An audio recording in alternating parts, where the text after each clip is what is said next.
என் நெஞ்சில் குடியிருக்கும்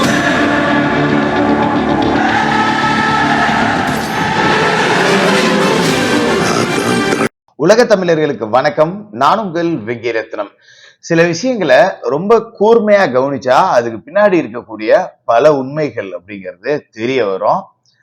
நீங்க ஒரு 3 முதல் 4 நாட்களா கவனிக்கலாம்.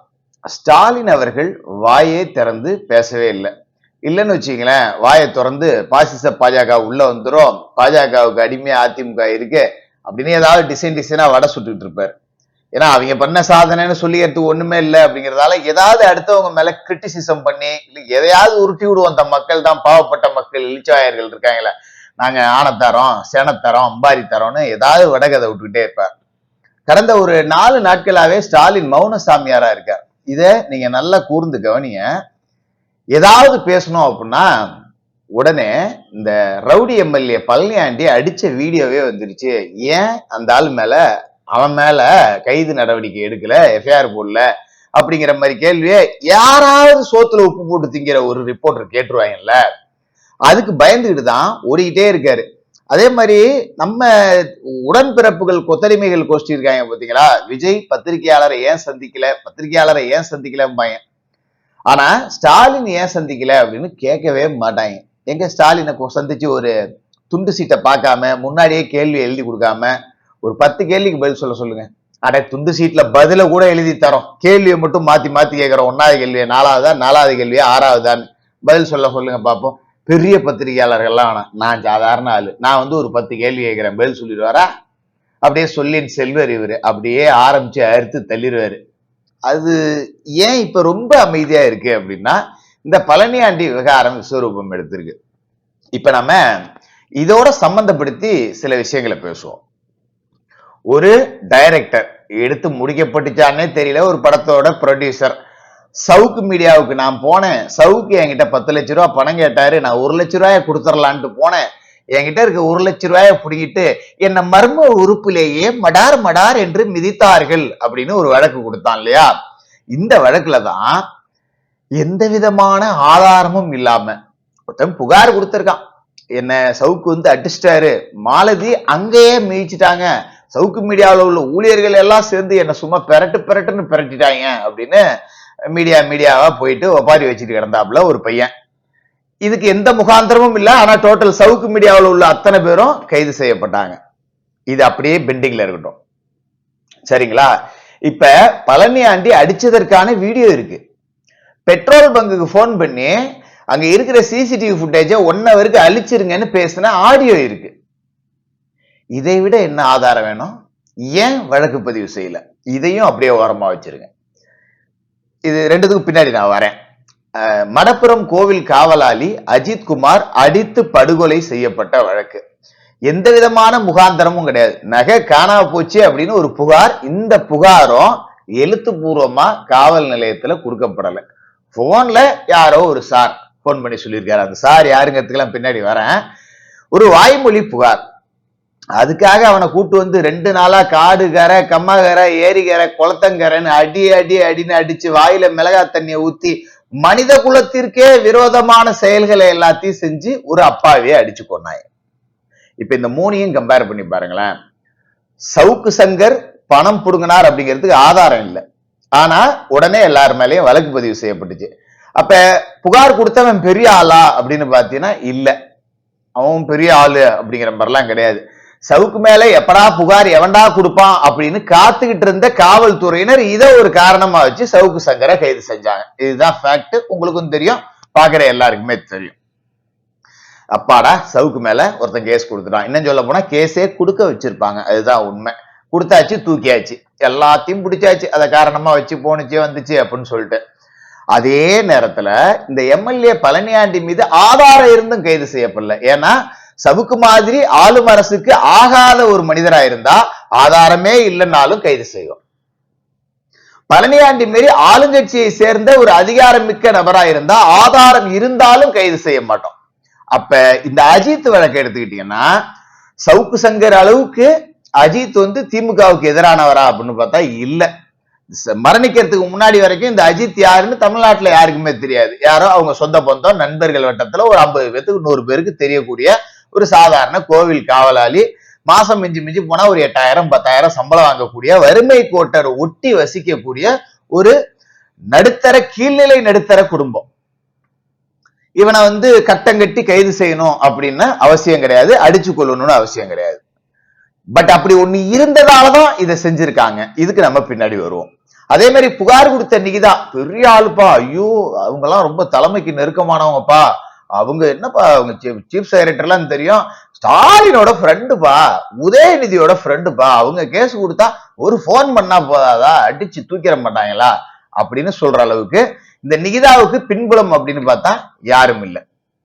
அப்புறம் ஏன் அஜித் அடிச்சு கொல்லப்பட்டான்? இங்க ஒரு கேள்வி இருக்கா இல்லையா? இந்த விவரங்களை எல்லாத்தையுமே அப்படியே மூட்டை கட்டி வச்சுட்டு அஜித் கொல்லப்பட்ட பிறகு பத்திரிகையாளர் திரிசக்தி சுந்தரராமன் ஒரு விஷயத்த பிரேக் பண்ணியிருந்தார். இந்த மாதிரி சாதாரணமா ஒரு விஷயத்துல கோயில்ல 270 கோடி ரூபாய் பதுக்கி வச்சிருந்தாங்க அப்படின்லாம் பேசியிருந்தா இந்நேரம் திரிசக்தி சுந்தரராமன் மேல வழக்கு போட்டு தூக்கி இருப்பாங்க. பட் அந்த தகவலை அவர் சொன்னார்ல, அதுக்கான தரவுகள், அதுக்கான ஆதாரங்கள் அவர்கிட்ட ஏதாவது இருந்திருக்க போய் தான் அவரை இவர்களால தொட முடியல. அதாவது ஒரு சாதாரண பெண்மணிக்காக ஒரு டிஎஸ்பி ஸ்பெஷல் போர்ஸ் அனுப்பிச்சு அவனை அடிச்சு கொல்லுங்க எல்லாம் சொல்ல மாட்டார். லோக்கல் ஸ்டேஷன்ல கூப்பிட்டு விசாரிச்சுட்டாங்க, இல்லப்பா அப்படின்னு சொன்ன உடனே அனுப்பி விட்டாங்க. ஸ்பெஷல் டீம் போய் ஒரு 6 கொலைகார பயல்களை அனுப்பிச்சு இவனை கொண்டுட்டு வாங்கடான்னு சொன்ன மாதிரி தான் அந்த உத்தரவை நம்மளால பார்க்க முடியுது. அதாவது ஒருத்தன் திருடி இருக்கானே வச்சுங்களேன், ஒரு பேச்சுக்கு, அது பேச்சுக்கு கூட சொல்லக்கூடாது, இருந்தாலும் ஒரு வாதத்துக்கு வச்சுக்குவோம். பாவம் அப்பாவி, அவன் இறந்து போயிட்டான், அவனை போய் நம்ம திருடனான்னு கூட பேச்சுக்கு கூட சொல்லக்கூடாது. பட் வச்சுக்குவோம் ஒரு வாதத்துக்காக. உயிர் போற வரைக்குமா ஒருத்தனை அடி வாங்கிட்டே இருப்பான்? ஏடா அந்த 9.5 பவுன் பெரிய விஷயமா, உயிர் பெரிய விஷயமா?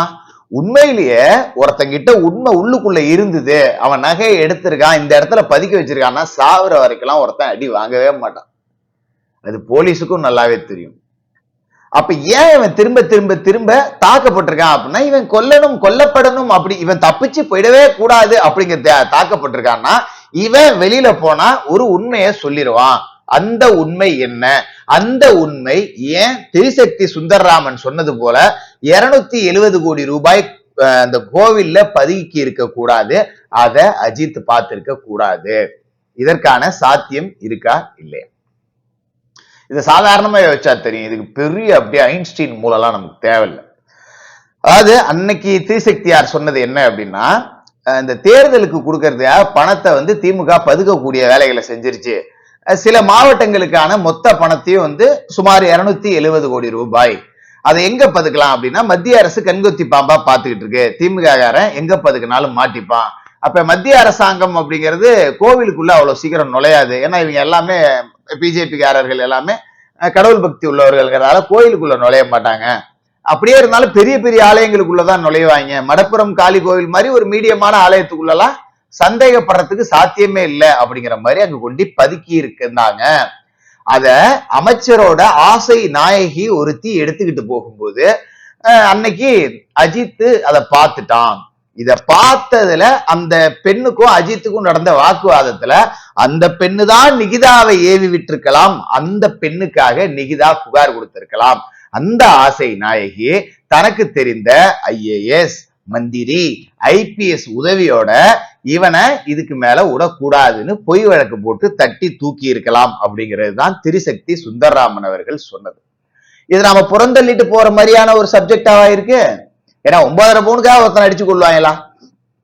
பட் இந்த விஷயத்துல ஒரு நல்லதும் நடந்திருக்கு, ஒரு கெட்டதும் நடந்திருக்கு.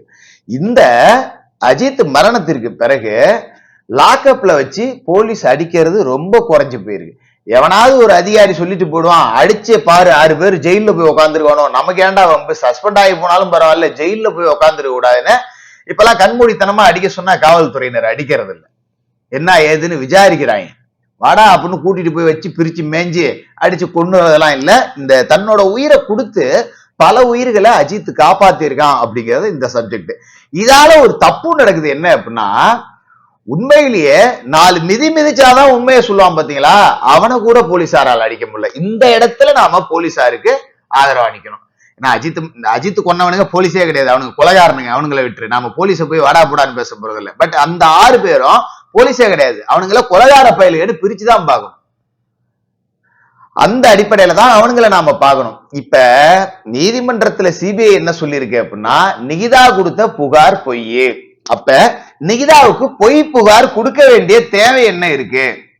அதிகபட்சம் இந்த ஆளும் அரசும் அதிகார வர்க்கமும் சேர்ந்து நிகிதாவை கொண்டு போய் நிறுத்தி அவன் என்கிட்ட காசு கேட்டான், ஸ்ட்ரக்சரை தள்ளுறதுக்கு 200 ரூபாய் கேட்டான், 500 ரூபாய் கேட்டான், அவனுக்கு எனக்கு ஒரு வாக்குவாதம் வந்துச்சு, அதனால நான் கோபத்துல புகார் கொடுத்துட்டேன் அப்படின்னு சொல்லி கூட இந்த வழக்கு நிகிதாவோடு முடிப்பதற்கான வேலைகள் நடக்குமா நடக்காத? கடைசியா நிகிதா பலியாடாயிடுவா. நிகிதாவுக்கு மேல இருக்கக்கூடிய ஆசை நாயகியோ மந்திரியோ ஐஏஎஸோ ஐபிஎஸோ இல்ல சம்பந்தப்பட்ட அந்த பெரும் தொகையோ இந்த வழக்குல வெளியே வருமா அப்படின்னா வர வைக்கணும். அதுதான் அஜித்துக்கான நீதியா இருக்கும். அஜித்துக்கு நீங்க கொடுத்த நிதி அப்படிங்கிறது பத்தவே பத்தாது. ஏன்னா ஒரு உயிருக்கு விலை மதிப்பு அப்படிங்கிறது கிடையாது. நீ கள்ளச்சாராயம் குடிச்சு சேர்த்தவனுக்கு எல்லாம் 10 லட்சம் கொடுக்குற, உங்க ஆளுங்க கூட்டு போய் அரச பயங்கரவாதம் அடிச்சு கொண்டு இருக்கானுங்க. இதுக்கு மொத்த சொத்தை எழுதி கொடுத்தாலும் தகும். பட் நிதி கிடைச்சா போதுமா அப்படின்னா நிதி முக்கியம், அதை விட நீதி முக்கியம். அப்ப நிகிதாவை புகார் கொடுக்க சொன்ன நபர் யார் அப்படிங்கிறத நிகிதாவை கஸ்டடி எடுக்கிறதுக்கு சிபிஐ தயாராயிருக்கு. அப்ப சிபிஐ கஸ்டடியில வச்சு நிகிதாவால போய் சொல்ல முடியுமா? அஜித் அடிக்கிற மாதிரி 10 அடி அடிச்சா கூட போய் சொல்லிட்டு போயிடலாம். சிபிஐ அடிக்கலாம் மாட்டாங்க. 4 கேள்வியை மாத்தி மாத்தி கேட்டா எப்பேற்பட்ட டகில் பாட்சா கிரிமினலும் உண்மையை உளறிடுவான். நான் ஏற்கனவே பல தடவை சொல்லியிருக்கேன், உண்மை அப்படிங்கிறது எப்ப இருந்தாலும் வெளியே வந்து தீரும். அப்ப நிகிதாவை புகார் கொடுக்க சொன்னது யார்? கண்டிப்பா ஒரு லேடிஸ் மூலியமா தான் லேடிஸுக்கு தகவல் வந்திருக்கும். அது அந்த குறிப்பிட்ட ஆசை நாயகியா இருக்கலாம். அந்த அமைச்சர் யார்? அதற்கு பின்னாடி இந்த டிஎஸ்பியை விட்டு தனிப்படையை அனுப்ப சொன்ன ஐபிஎஸ் யாரு? அந்த ஐபிஎஸ்க்கு ஆர்டர் போட்ட ஐஏஎஸ் யாரு? இத்தனையும் இந்த விவகாரத்துல வெளியே வரும். அதுதான் அஜித்திற்கான உண்மையான நீதி அப்படிங்கிறதா இருக்கும். இப்படிதான் இந்த வழக்கு அப்படிங்கிறது போகணும். இன்னைக்கு அஜித்தோட தாயார் பேசும்போது, என்னோட குடும்பத்துல நான் மாவு வித்து தான் பிழைக்கிறேன், என் புள்ள செத்த பிறகு அந்த பகுதியில உள்ள சில பேர் இன்னமும் சந்தேகப்படுறாங்க, திருட்டு பய புள்ளன்னு என்கிட்ட மாவு வாங்க கூட வரமாட்டேங்கிறாங்கன்னு. பட் நேத்து சிபிஐ நீதிமன்றத்துல தெளிவா சொல்லிருச்சு, புகார் பொய், அஜித் திருடன் அல்ல அப்படிங்கிறத ரொம்ப தெள்ள தெளிவா சொல்லியிருக்கு. அந்த அடிப்படையில அஜித் மீது பட்ட திருட்டு கரை அப்படிங்கிறது நீக்கப்பட்டிருக்கு. ஆனா இந்த கொலகார போலீஸ்காரனுங்க மேல படிஞ்ச அஜித்தோட ரத்த கரை அப்படிங்கிறது அவனுங்களுக்கு தண்டனை கிடைச்சால் மட்டும்தான் நீங்கும். இதுக்கு மேல உள்ள அத்தனை அதிகாரிகளும் தண்டிக்கப்படணும். அந்த நாள் வரும் என காத்திருப்போம். வரும் வரை தொடர்ந்து பேசுவோம்.